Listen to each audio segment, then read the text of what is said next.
Biyaya ng Diyos. Magandang araw po sa inyo pong lahat at ang ating pong talata ay sa 1 Corinthians chapter 15 verse 10 to 11. Ano pong sabi po ng salita ng Diyos? Ano po?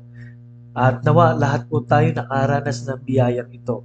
Subalit sa pamagitan ng biyaya ng Diyos, ako ay ako. Yan, tawag po sa kanya noon sa simula pa. At ang kanyang biyaya ay binigay sa akin na hindi nawawala ng kabuluhan. Sa halip ako'y naglingkod ng higit kaysa kanilang lahat, bagaman hindi ako kundi ang biyaya ng Diyos ang nasa akin. Ano po?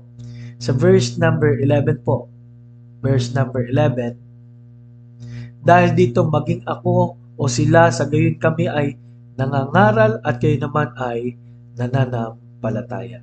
Maganda po itong mga talatang to na sinabing sa biyaya ng Diyos, si Apostol Pablo, kung anong ginawa niya rin, ano? At dinong ginawa ng Diyos sa kanya ay biyaya lang din ng Panginoon. Tayo po, sabi ngayon, ako'y tayo, no? Dahil sa biyaya lang ng Diyos. Naligtas, ano po, tayo po ay may bagong buhay dahil sa biyaya lang ng Panginoong Diyos. Amen?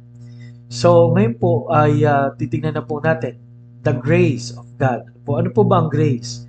Ang sabi po ng Bible at ng pag pinag-aralan niyo po yung word na grace, ano po, mismo sa Biblia, ito po ay isang bagay na tinanggap natin na libre at kumbaga nga po ay dahil lamang po sa awa at pagmamahal ng Panginoon. Ano po? Grace. At kaya po pag sinabi pong grace sa Bible, ito po ay takila. Ano po? Ito'y gawa ng Diyos. Sa Romans 5:21, ito po ay para sa lahat. Efeso 1:7, ito ay napaayaman, no? Ibig sabihin, nakakonekta dito maraming ginawa ng Panginoon at ginagawa sa ating buhay. Exceeding in 2 Corinthians 9:14. Manifold grace sa 1 Peter 4:10. All sufficient, 2 Corinthians 12:9. Abundant, Romans 5:17. Glorious, Ephesians 1:6.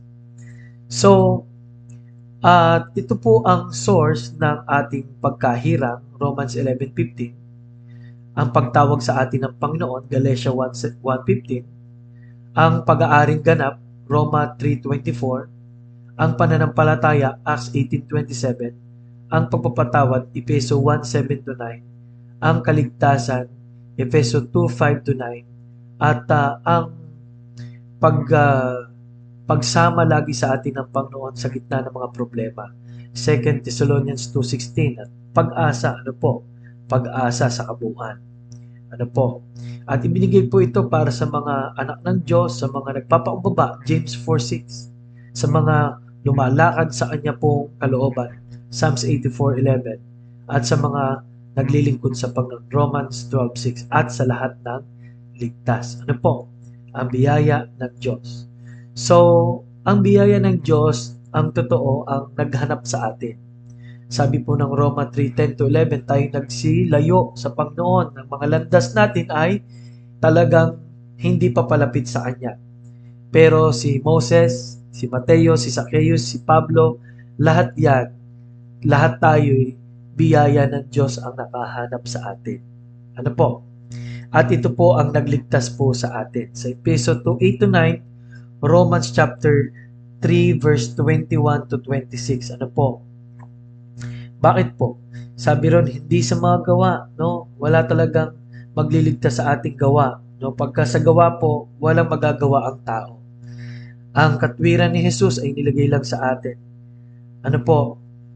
At kung hindi lang, may nanalangin din sa atin. Amen. Number 5 is it empowers us. Ano po? Ito po ang nagbigay ng kapangyarihan sa atin. Sa Galatia 1:15-16, Romans 12:6-8, ano po? Kapangyarihan na magbago. Kapangyarihan ng Banal na Espiritu ay araw-araw magturo ng tamang gagawin sa ating buhay. Sa 2 Corinthians 12:9, no, sabi ron ay sapat. Ano po? 2 Corinthians 8:7-8, ano po? Ay kaya po tayo ay nag-enjoy ngayon sa buhay Kristiyano ay dahil sa biyaya ng Diyos at kaya tayo ay magpagamit sa Kanya. Kaya ang sabi po ng Bible, grow in grace and in the knowledge of our Lord and Savior, Jesus Christ. Hindi ka talunan at hindi ka walang halaga pag naintindihan po natin ang biyaya ng Diyos. Maraming salamat po.